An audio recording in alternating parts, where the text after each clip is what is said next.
minhas amadas, muito bom dia, que a paz do nosso Deus vivo esteja com vocês nessa manhã, terça-feira. Tem uma mensagem de Deus para o seu coração nesta manhã, e eu estava abrindo aqui porque eu estava preparado para ler um texto e agora, na hora que falou que ia entrar no ar, eu senti no coração de ler um outro texto. No livro de Gênesis, no capítulo 2, no versículo 7, diz assim, olha: então o Senhor Deus formou o homem do pó da terra e soprou em suas narinas o fôlego de vida, e o homem se tornou um ser vivente. Vou ler de novo, ó. Então o Senhor Deus formou o homem do pó da terra e soprou em suas narinas o fôlego de vida, e o homem se tornou um ser vivente. Deus estava formando o mundo, né? Então ele criou a terra, disse que a terra era sem forma e vazia, e Deus foi criando cada coisa, cada detalhe, né? E por último ele criou o homem, e disse que ele então formou o homem do pó da terra. Ele fez ali uma escultura, e depois dessa escultura ele soprou nas narinas um fôlego de vida, e diz a Bíblia que o homem se tornou um ser vivente. Esse texto mostra o seguinte, que nós temos um corpo perecível, um corpo feito de matéria, mas nós temos um espírito, que é aquilo que nos dá a vida, né? E o nosso espírito é que é imortal. E hoje eu quero ler com vocês aqui um longo trecho da carta que Paulo escreveu aos Coríntios, porque depois a gente vai ver que tem a ver com isso, né? Que a Bíblia fala de eternidade, a Bíblia fala de salvação, a Bíblia é um manual de conduta, de vida que nós temos, mas a gente está passando aqui por um período que é transitório, e nós vamos para um outro mundo, que aí sim nós teremos vida eterna, nós veremos no mundo que não terá fim. E no capítulo 15 da primeira carta que Paulo escreveu aos Coríntios, a carta que Paulo escreveu aos Coríntios é o seguinte, né? Ele estava em Éfeso, e ali em Éfeso ele recebeu um pessoal lá da família.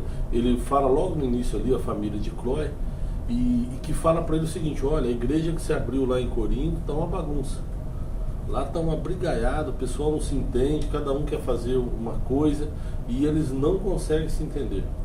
Paulo tinha ficado 1 ano e meio, mais ou menos, em Corinto, e nesse período de 1 ano e meio, 18 meses, ele abriu a igreja em Corinto.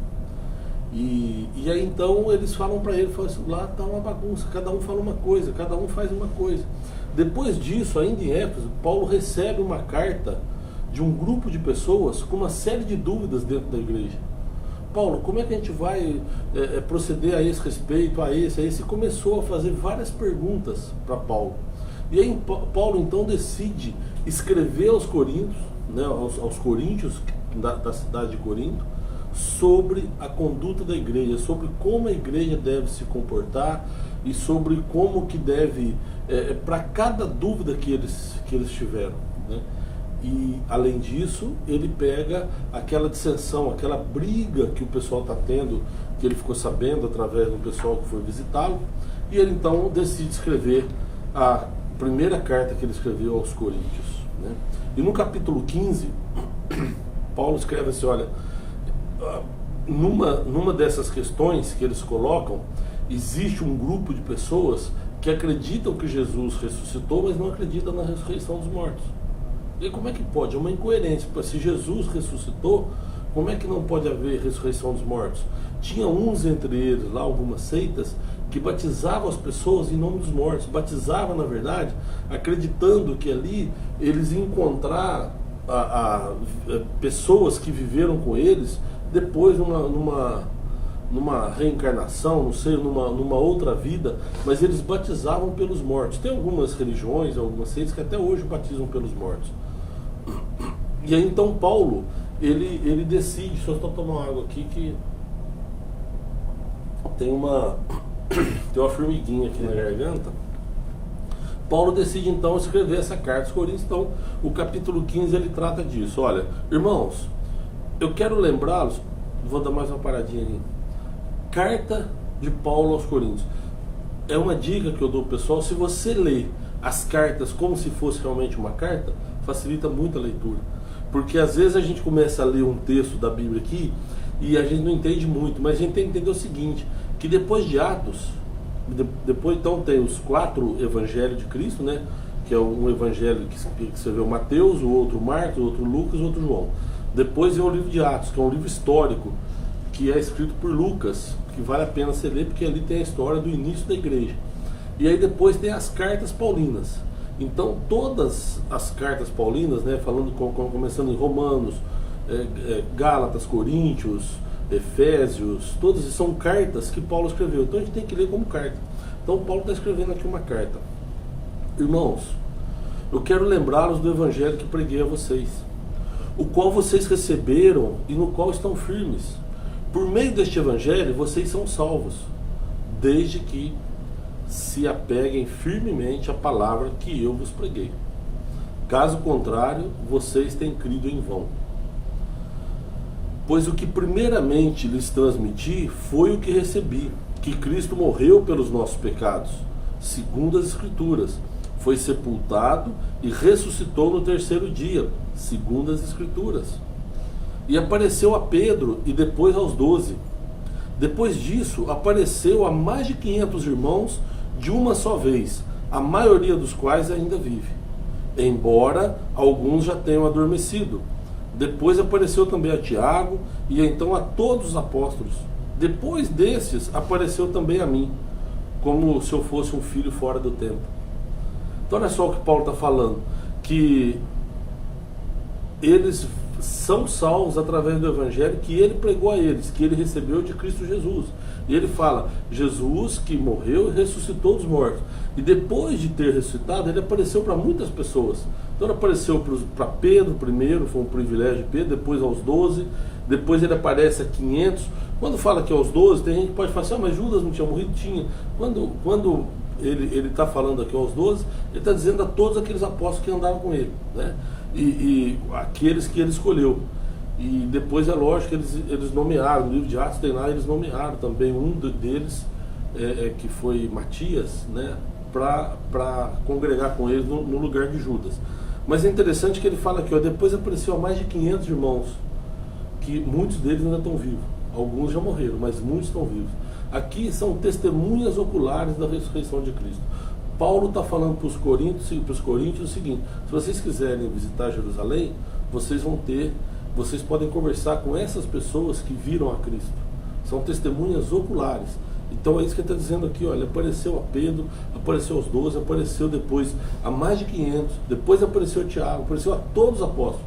E por último, ele apareceu a mim como se eu fosse um filho fora do tempo.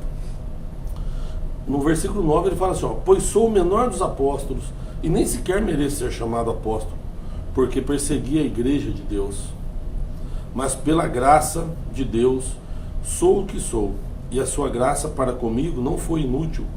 Antes trabalhei mais do que todos eles.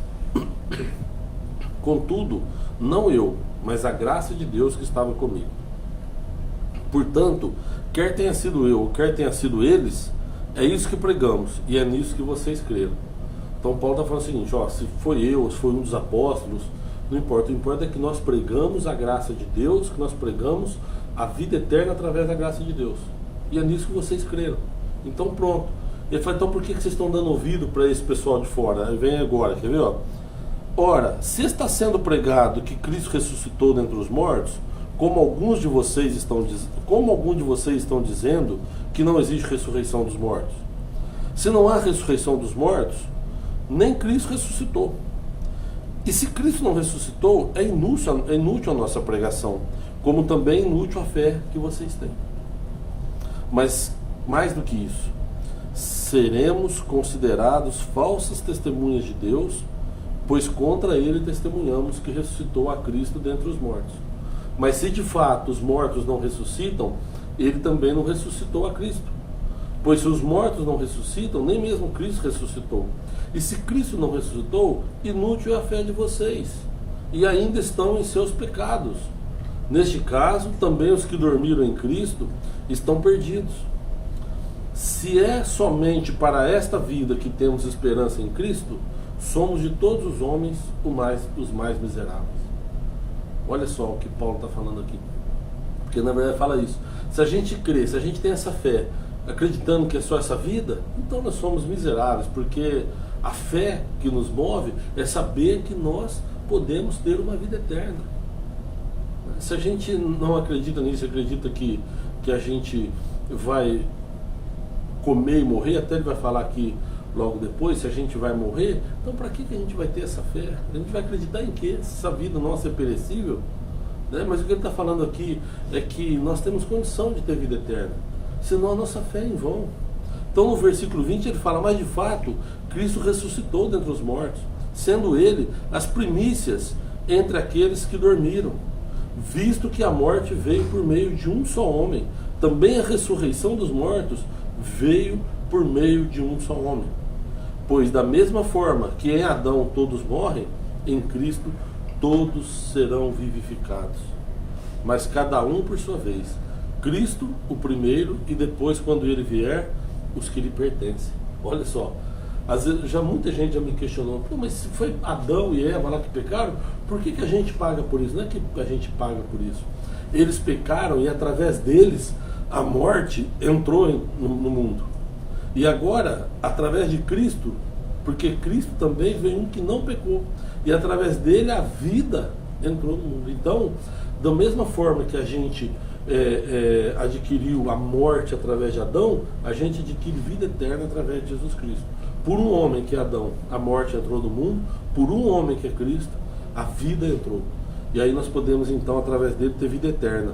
Tem o versículo 21 que fala assim, desculpa, o versículo 20, que fala, mas de fato Cristo ressuscitou dentre os mortos, sendo ele as primícias entre aqueles que dormiram.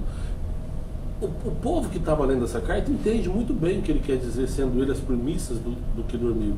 Porque na verdade isso era uma determinação, era até uma festa judaica que tinha, e Paulo está escrevendo aqui para a cidade de Corinto, mas ali tinha os judeus que moravam ali e alguns gentios, né, que já tinham convertido e eles estavam seguindo a religião cristã. Mas ele então está escrevendo aqui, e os judeus sabem muito bem o que ele está falando, né? Vamos lá, Levíticos 23, só para você entender. Levíticos 23, 9 diz assim, olha, disse o Senhor a Moisés, diga o seguinte aos israelitas, quando vocês entrarem na terra que eu dou a vocês e fizerem a primeira colheita, tragam ao sacerdote um feixe do primeiro cereal que colherem. O sacerdote moverá ritualmente esse feixe perante o Senhor, para que seja aceito em favor de vocês. Ele moverá no dia seguinte ao sábado. No dia em que mover o feixe, vocês oferecerão em holocausto ao Senhor um cordeiro de 1 ano de idade, sem defeito.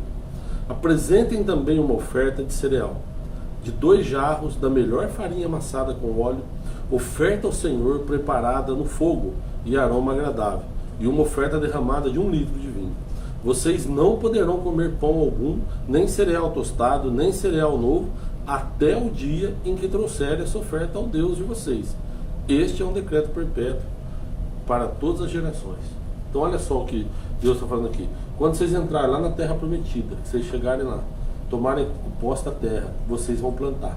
E quando vocês colherem o fruto da terra, a primeira parte, a primeira colheita, vocês vão separar e vão oferecer para mim. Aí depois sim vocês podem comer. Não comam nada antes que essa oferta venha até Deus, né? Tem muitas igrejas que usam esse texto para pedir dízimo e oferta, né? Mas na verdade Deus está falando aqui isso, quando vocês colherem do fruto, vocês vão pegar as primícias, vocês vão pegar os primeiros frutos e vão separar, vão entregar para o sacerdote, e o sacerdote vai então oferecer um holocausto para mim. E agora Deus está falando o seguinte, Paulo está falando aqui para os coríntios o seguinte, Cristo ele foi esta primeira colheita, Cristo ele veio primeiro, por isso ele é chamado de primícia, porque ele foi a primícia de todos nós. Depois dele, aí sim então a colheita final. Então a primeira colheita que Deus fez foi com Cristo, e agora vem a colheita final. Então agora eu vou repetir o versículo 20. Mas de fato Cristo ressuscitou dentre os mortos, sendo Ele as primícias, ou seja, o primeiro fruto a ressuscitar, entre aqueles que dormiram, visto que a morte veio por um só homem, também a ressurreição dos mortos veio por meio de um só homem. Então agora o 24 fala assim, ó, então virá o fim, quando ele entregar o reino a Deus, o Pai, depois de ter destruído todo o domínio, toda a autoridade e todo o poder, pois é necessário que ele reine até que todos os seus inimigos sejam postos debaixo dos seus pés. E o último inimigo a ser destruído é a morte. Então o que Paulo está falando aqui, olha, Jesus ele veio, né, e porque quando o pecado entrou no mundo, é como se a gente tivesse assinado uma procuração para Satanás, para ele dominar esse mundo. E Jesus então veio para nos libertar dessa escravidão do pecado, né? Então ele fala, quando ele chegar, e ele vai restabelecer o reino, e ele vai entregar de volta todo o reino a Deus, né? E aí ele vai destruir todos os seus inimigos, e o último inimigo a ser destruído é a morte. Então a morte já não vai fazer parte mais da vida do cristão. A morte não fará parte mais da nossa vida, né? Por quê? Porque nós teremos vida eterna, porque ele tudo sujeitou debaixo dos seus pés. Ora, quando se diz que tudo foi sujeito, fica claro aqui que isso não inclui o próprio Deus, que tudo submeteu a Cristo. Quando, porém, tudo lhe estiver sujeito, então o próprio Filho se sujeitará àquele que todas as coisas lhe sujeitou, a fim de que Deus seja tudo em todos. Então, o que Paulo está falando, Deus entregou tudo na mão de Cristo, menos ele próprio, né? Tudo está sujeito, tudo está debaixo do comando de Cristo, menos o próprio Deus. Aí quando Jesus restabelecer tudo, restaurar tudo, ele devolve para Deus. Aí até ele será sujeito a Deus, e Deus será tudo em todos. É maravilhoso. Esse livro aqui é maravilhoso, meus amados. Se não há ressurreição, o que farão aqueles que se batizam pelos mortos? Lembra o que eu falei no começo? Se absolutamente os mortos não ressuscitam, por que se batizam por eles então? Ele está falando daquelas seitas que pregavam o batismo pelos mortos. Também nós, porque estamos nos expondo a perigos o tempo todo. Todos os dias enfrento a morte. Irmãos, isso digo pelo orgulho que tenho de vocês em Cristo Jesus, o nosso Senhor. Se foi por meras razões humanas que lutei com feras em Éfeso, o que eu ganhei com isso? E se os mortos não ressuscitam, comamos e bebamos, porque amanhã morreremos. É sem sentido isso. A gente come, bebe, morre e acabou. Não faz sentido nenhum. Se nós não tivermos então uma vida eterna, não se deixe enganar. As más companhias corrompem os bons costumes. Não se deixe enganar. As más companhias corrompem os bons costumes. Você sabe o que acontece? É muita gente dando palpite dentro da igreja. As pessoas não conhecem o que está escrito aqui nesse livro e querem dar palpite.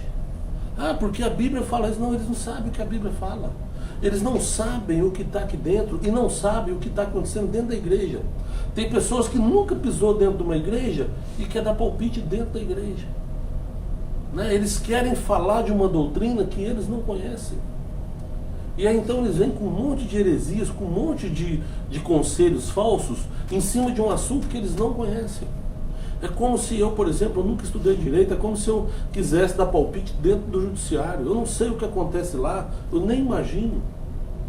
E que Paulo está falando aqui é porque eles estavam dando ouvido ao pessoal de fora, a pessoas que não conheciam a doutrina que Cristo pregou.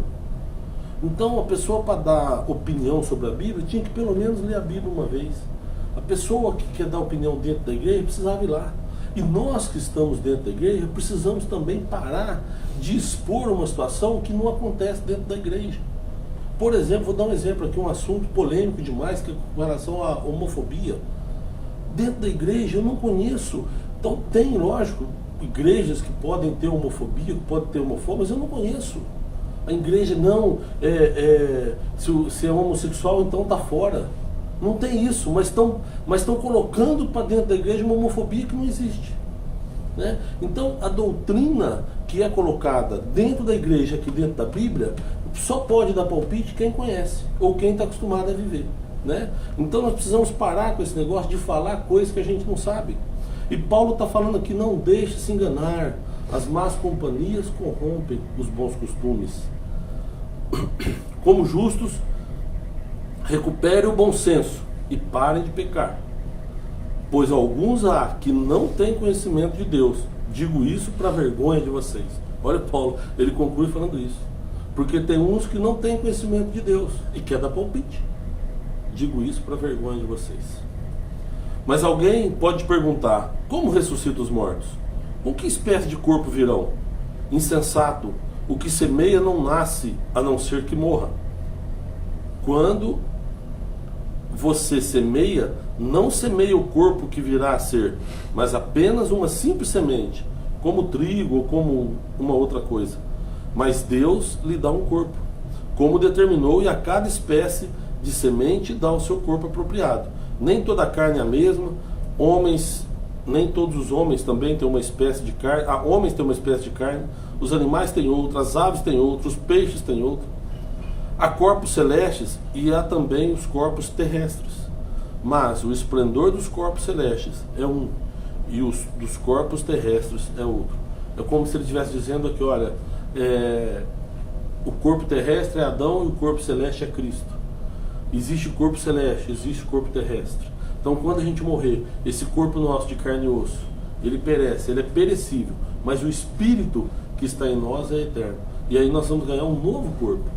Paulo está deixando claro aqui. Então, por isso que eu quis ler Gênesis capítulo 2, versículo 7. Porque Deus fez um corpo. É como se ele tivesse feito uma escultura. E aquele corpo sem vida não serviria para nada.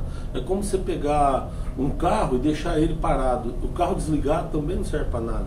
Qualquer coisa industrial que você pegar, né, um motor sem a partida, sem uma parte elétrica ali para fazer ele funcionar, não serve para nada. Quem já trocou chuveiro sabe disso. Se colocar o chuveiro lá, você tem que primeiro ligar a torneira para passar água por ele, depois para ligá-lo, né? Mas o chuveiro lá sem água também não serve para nada. É a mesma coisa um corpo sem espírito, não serve para nada. Então quando Deus formou o homem, Ele nos deu a bênção, a dádiva de soprar em nossas narinas o sopro da vida. Então quando a gente é formado agora, ainda no ventre da nossa mãe, quando é formado a célula que vai se tornar um corpo, né, o ovo ou o zigoto, ali ele recebe a vida. Então pode matar o corpo, mas não pode matar o espírito. O nosso corpo perece, mas o espírito ele é eterno, né? Então por isso já que nós estamos falando de polêmica, mais uma polêmica que o aborto. Quando uma célula é gerada dentro do útero da mãe, ela recebe o sopro de vida. Ali tem uma vida.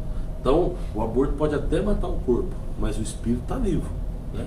E aí, o que Paulo está falando aqui é que quando se planta, vou dar um exemplo aqui, uma laranja, você planta um pé de laranja, você planta uma semente, você não planta o pé de laranja.